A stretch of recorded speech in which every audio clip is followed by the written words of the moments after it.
Alright, well hello and welcome to this first video in a very long series of update videos I'm going to be doing documenting the progress on a 6x10 foot HO gauge train layout. The name of the train layout is going to be J&L Junction, which is, it's named after my future wife and I. And what you're looking at is AnyRail's version of the track plan and the elevation. So AnyRail does a pretty good job with this. It's not exactly the way it's going to look, but it's pretty close. Let me give you a little bit of a backstory on this. I was raised in Beaver Falls, PA, and just outside of Beaver Falls, there's a little borough called Homewood. And in Homewood, there's this cool looking Y junction. It doesn't look exactly like this. It's a good bit bigger and longer, but it has pretty much this same shape, same concept. Now, for those of you who have been in the hobby for a while, you will immediately notice this is going to be no small feat. It's going to be quite the challenge doing this, even though it's just a 6x10 layout. I want a challenge. I don't want anything easy. And I think I've gotten that with this track plan, because not only do I have this Y here, but I also have two overlapping reverse loops. So that's going to be fun to wire up. I have wondered if this is even possible. If it's not possible, let me know now before I go any further with this. But I thought if I could actually get something like this working, it's going to be pretty cool. Now, this is going to be no quick project. This is going to take several years. Pretty much what my plan is, if my future wife, depending on what she thinks, I would eventually like to be able to work on this layout with my future kid or kids someday. I think it'd be a great bonding experience. I think that model railroading should be a family affair. It should bring the family together. And so this thing is going to take many years. It's probably going to be the only layout I ever build, just because it's going to be so time consuming and so expensive. So yeah, primarily in this video I just wanted to show you my track plan and what I'm thinking for elevations, contours, and I also want to show you my scenery plan. If I go back to my 2D design view, maybe, there we go. Now, what you'll see here is I have roads, driveways. I've marked off the various sections where I want scenery changes. I've put in trees. Essentially, all of this is actually here in the real world. Now, it's not going to be exactly the way it is. I sort of want it to be my own world of some sort. But it's pretty close. I have another road down here, and there's a church here, which is actually there, and there's a park here. And one of the coolest features of the scenery is going to be this falls here called Buttermilk Falls, which is actually there as well. So that's going to be really nice. I'm a big fan of the outdoors. I love going backpacking, hiking, camping. I've backpacked sections of the Appalachian Trail, and it's beautiful. I have lots of trees here. Yeah, so this is the plan. Obviously, it's not going to be, abrupt scenery changes. It's going to be blended in. I just wanted to try to figure out which sections I wanted to have what scenery and where I wanted it. But yeah, this is the plan. I'd really appreciate your feedback on this. I'm really looking forward to starting this. However, the thing that I'm probably looking forward to the most, and you've probably never heard any model railroader say this, is the wiring. I I love wiring. It's part of my day job, and it's what I love the most about my day job. And I'm really looking forward to that and getting all the electronics set up and figured out. So why don't I show you, well, first of all, I'm completely skipping over one of the main features of this layout, and that's this highway here. This is the PA Turnpike, and this is actually kind of how it goes in the real world. It's slanted down through the Y right here, and there's going to be several bridges, as you can see, that cross over the turnpike. So, and this is going to be the lowest point of the layout. This is going to be the highest point. So the turnpike is going to be on a slant going downhill. So it's going to be quite the challenge with the elevation changes. But anyways, let me go on to the fun stuff, the electronics, and I'll show you which DCC system I plan on using. Now, originally I was going to go with strictly Digitrax, and Digitrax is awesome. The functionality of it is terrific with LocoNet, computer control, all that good stuff, automation. However, the problem with Digitrax is it looks like it's from out of the 80s. I don't quite understand why Digitrax won't update the look and feel of the throttle and the booster and all that. I don't know. It was kind of a deal breaker for me eventually. I came across this other DCC system that has a more modern look to it. It's called Easy DCC, and I will show that to you now. Okay, this is the Easy DCC system from CVP Products, and I stumbled across this system on another YouTube channel, and I was really impressed by it. It is a panel mount system, which I thought was pretty cool because I could just slide this command station into my control panel. And it looks like it's from the 21st century, which is a big plus. So the cool thing about this is it's very expandable. It has wireless capabilities. The throttles look pretty cool, pretty nice. And what you do is you have your main booster here, and you can connect that main booster to a device called Zone Share. And what Zone Share does is it splits up that power input from that booster into up to 4 independent outputs to your track. So you can have up to 4 power districts, and the first one has auto reversing. So that's pretty cool. Now let me show you the first wiring diagram that I did several months ago. It's the diagram for the track power bus and block detection. So let me bring that up here. Okay, here you have it. This is the crazy wiring schematic that I did. And as you can see, back when I did this, I used strictly Digitrax components. I had the Zephyr up here, which is the all-in-one throttle booster from Digitrax. And I had that going into the PM42s.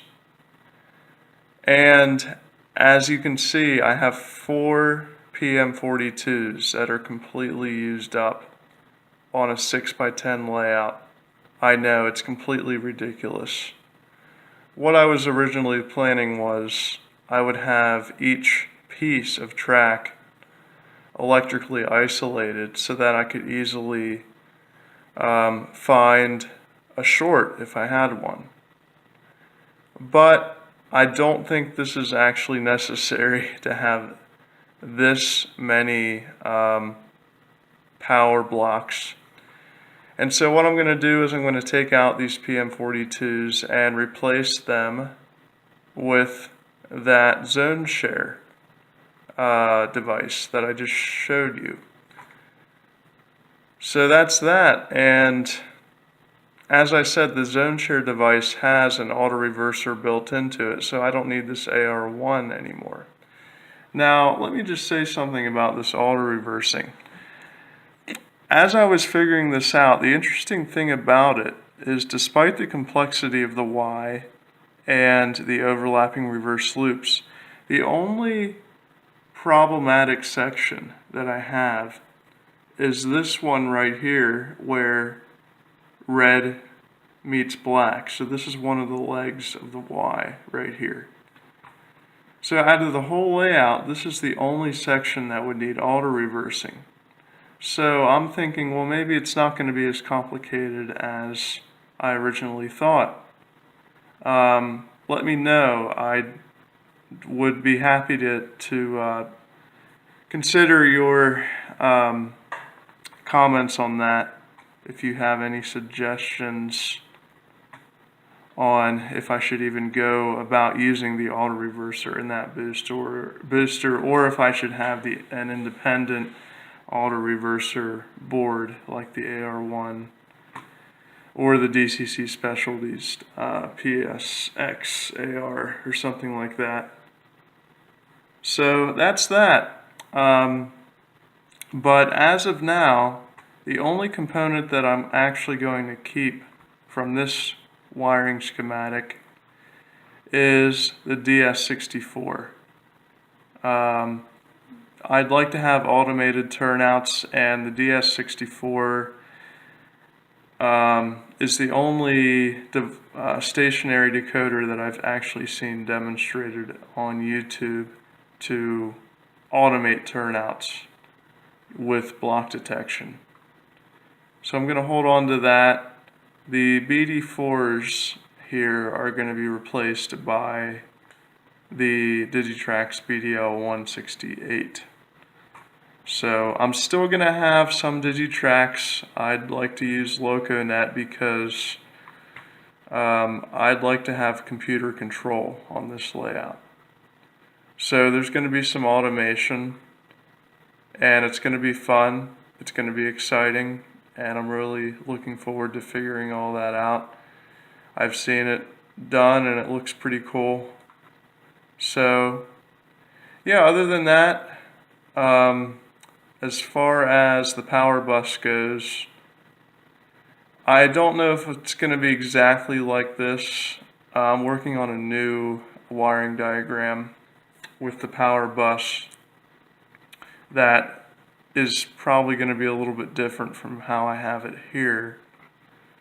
But I'm going to use red and black, and yeah, I'd like to do everything in 90-degree angles with the wiring under the layout. I think it'll just look neater, it'll be more orderly, more organized, and it'll be easier to tell where everything is going and what everything is. I'm going to have it all labeled. It's going to be nice and neat. And again, I'm really looking forward to doing that.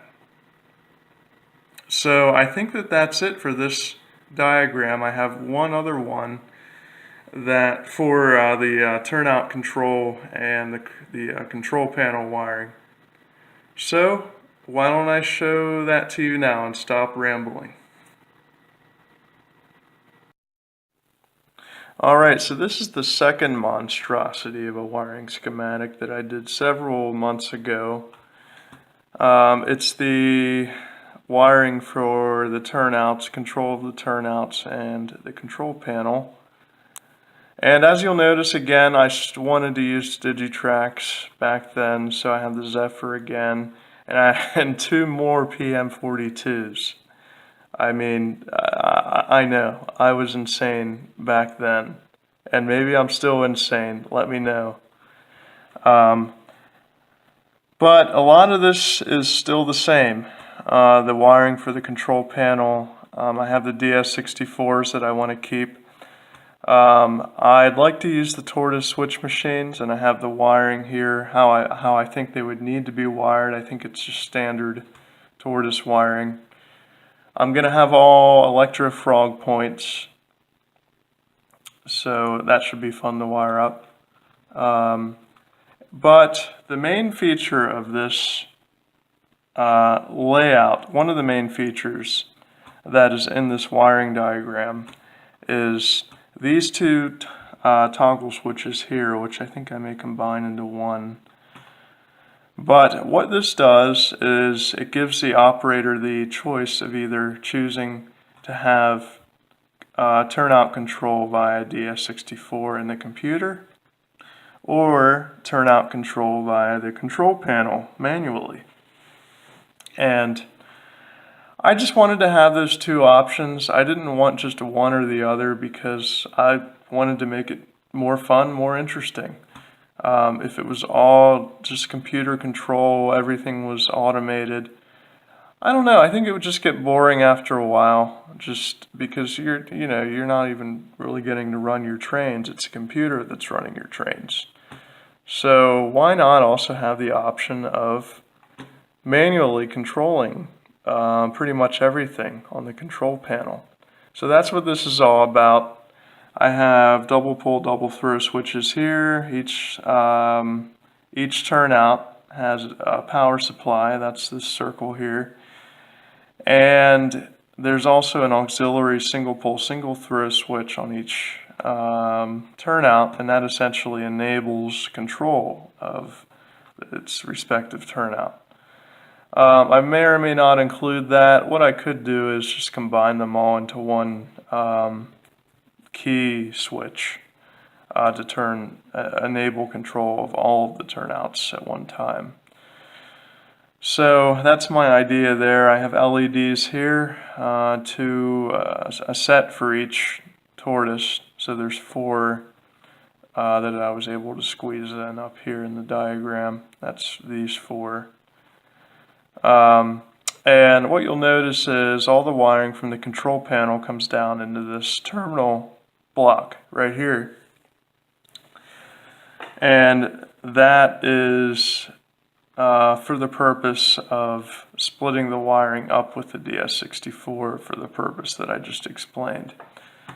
So, yeah, that's that. I have 2 more tortoises down here that will be controlled by a second DS64, and again I have these toggle switches that will be combined into one that will give the operator the option of either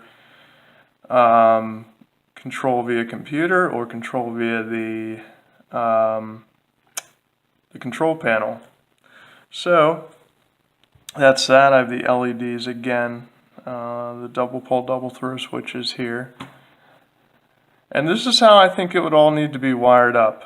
Let me know if anything you see is incorrect. I've done a lot of research on it, but I could very well be mistaken in pretty much all of this. I don't actually know if any of this is going to work in reality. We'll see. But right now it's theoretical. It's on paper. It should work.